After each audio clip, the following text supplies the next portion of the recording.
Assalamualaikum warahmatullahi wabarakatuh. Kali ini kita akan pelajari tentang garis dan sudut. Nah, sebelumnya perkenalkan, saya Silvana Fauziah dari jurusan Pendidikan Matematika, Fakultas Keguruan dan Ilmu Pendidikan Universitas Siliwangi. Dan video ini merupakan salah satu tugas dari mata kuliah Teori Bilangan dengan dosen pengampu Bapak Dedi Nurjamil.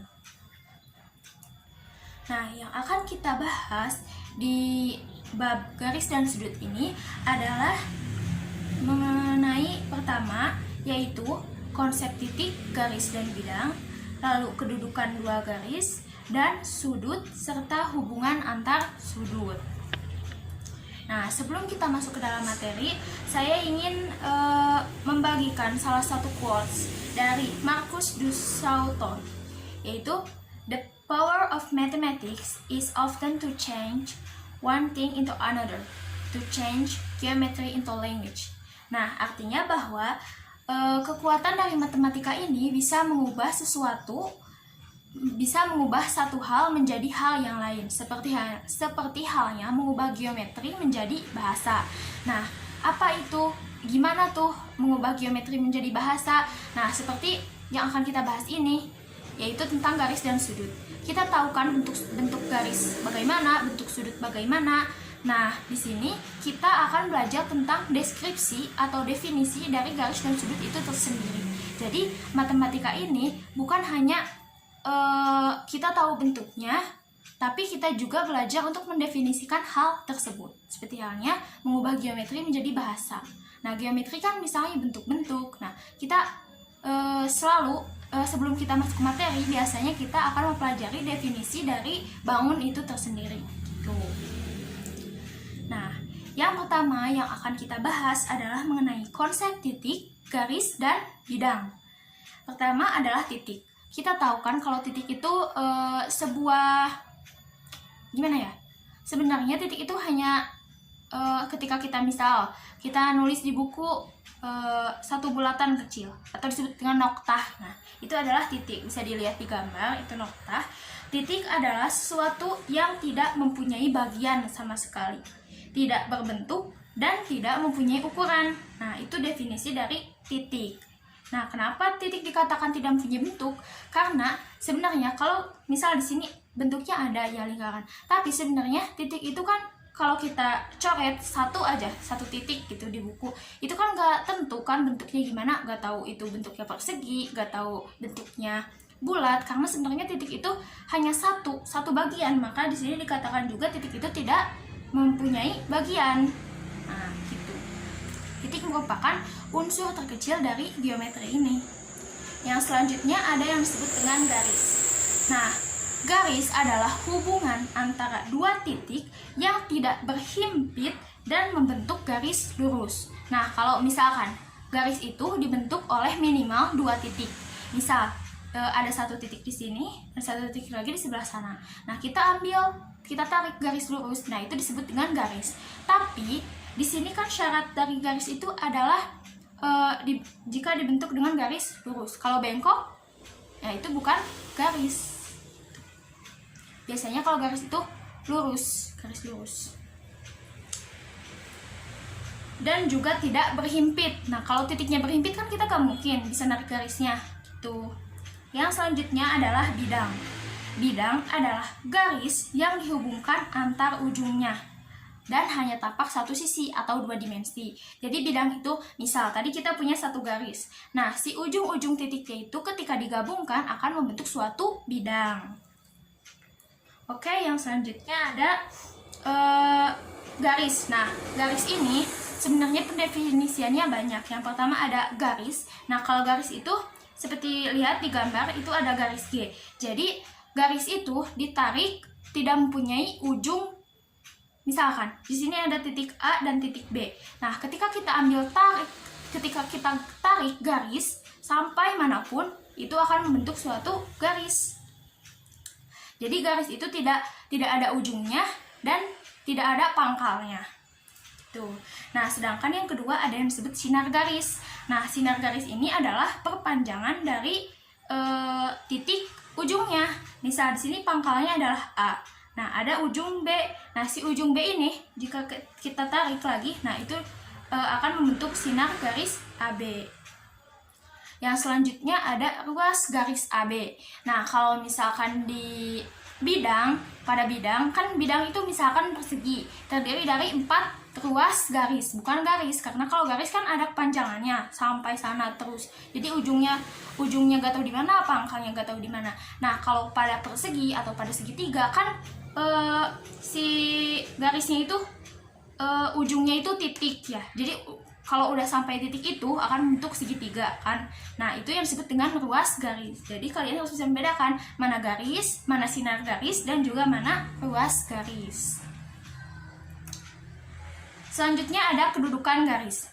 Nah, kedudukan garis ada 3. Yang pertama adalah garis sejajar. Seperti namanya, garis sejajar berarti kan sama persis posisinya. Jadi kalau yang satu horizontal, yang satunya lagi horizontal, sama persis, gak ada yang bengkok, gak ada yang misalkan jadi yang satu jadi vertikal gitu, nggak ada, sejajar kayak saf.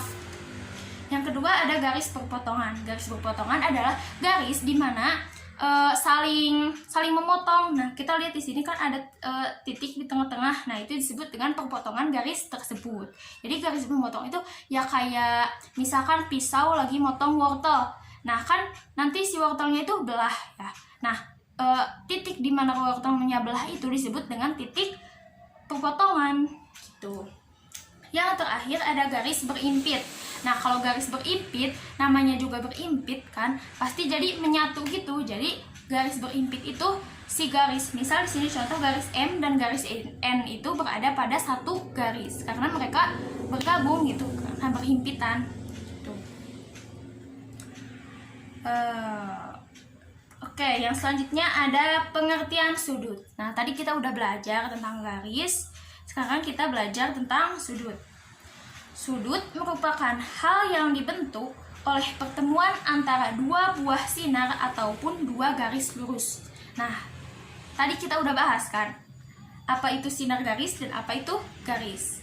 Nah, sudut ini dibentuk oleh pertemuan antara 2 buah sinar. Kebayangkan tadi sinar itu pangkalnya ada tapi ujungnya gak tahu sampai mana. Nah, jadi ketika si dua pangkal dari sinar garis ini bertemu ujungnya, nah itu akan membentuk suatu sudut.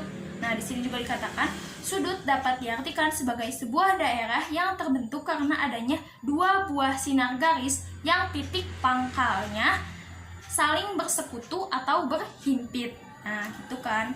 Sudut disimbolkan dengan menggunakan simbol, dinotasikan dengan menggunakan simbol. Nah, kebayangkan ketika pangkalnya ketemu itu jadi membentuk kayak ujung pulpen gitu, ujung pensil. Nah, kayak gitu, itu membentuk sudut.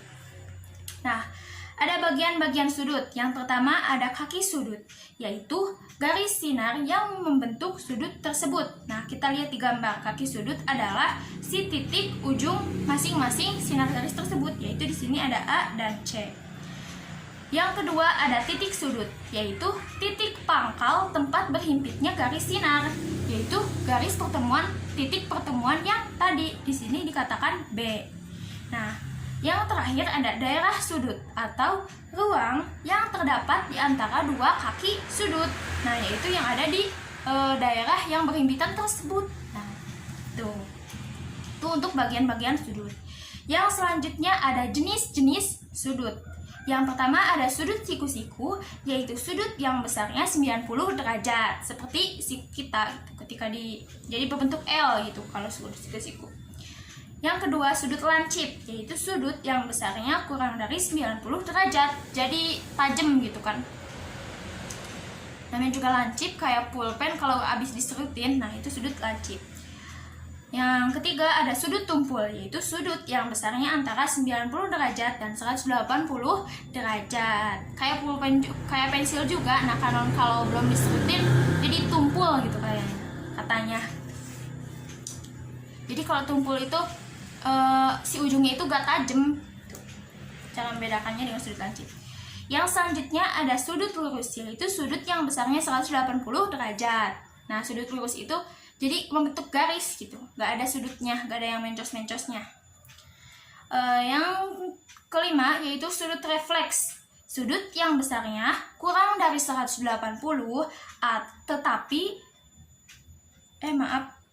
sudut refleks adalah sudut yang besarnya lebih dari 180 tetapi kurang dari 360.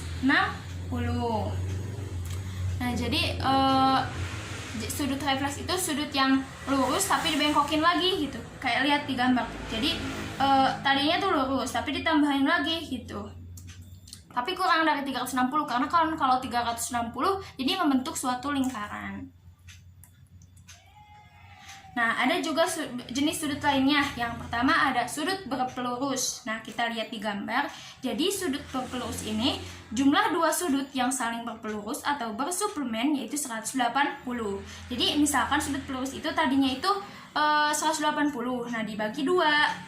Atau misalkan ada satu daerah di sini X, di sini Y. Nah, hubungan antara sudut-sudut ini adalah jika dijumlahkan adalah 180. Yang kedua sudut berpenyiku, yaitu jumlah sudutnya yang berpenyiku atau berkomplemen yaitu 90 derajat. Kalau berpenyiku berarti jumlah sudutnya kan siku-siku 90 derajat. Nah, lihat di gambar kayak gitu.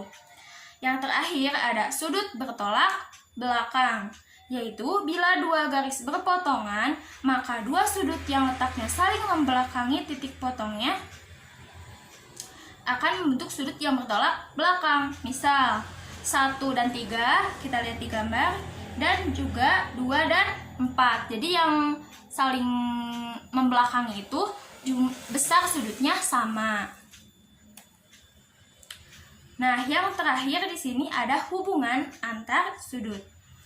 Yang pertama, sudut-sudut luar. Yang mana aja tuh sudut-sudut luar? Yaitu sudut yang berada di luar garis 3 garis ini. Nah, di sini lihat yang paling luar ada 1, 2, 7, dan 8. Nah, kalau sudut dalam berarti selain itu, yaitu 3, 4, 5, dan 6. Terus ada sudut yang berseberangan. Nah, kalau berseberangan kan, tahu kan, kalau misalkan kita nyeberangan jalan, jadi dari satu tempat yang di sebelah kanan, misalkan menyeberangi garis ke yang ada di sebelah kiri. Nah, sudut berseberangan ada dua, yaitu sudut dalam berseberangan dan sudut luar berseberangan. Nah, tadi kita udah tahu kan sudut luar dan sudut dalamnya. Nah, tinggal kita cari sudut dalam berseberangan berarti sudut 3 dan 5. Sudut luar berseberangan berarti 2 dan 8. Misalnya itu. Bisa kalian lihat di gambar juga contoh-contohnya. Terus sudut dalam sepihak. Nah, kalau sepihak itu berada pada sepihak itu kan berarti berdampingan gitu ya, berdampingan dekat gitu. Misalkan sudut dalam sepihak 3 dan 6 dan 4 dan 5. Kita lihat mereka itu kan nggak terpisah sama garisnya gitu, maka disebut dengan sudut dalam sepihak. Yang selanjutnya ada sudut-sudut sehadap. Misal 1 dan 5. Nah, sudut-sudut sehadap ini adalah sudut yang posisinya itu sama. Kita lihat kan 1 dan 5 itu posisinya sama, besarnya juga sama, bentuknya sama. Nah, itu yang disebut dengan sudut-sudut sehadap. Nah, itu materi tentang garis dan sudut.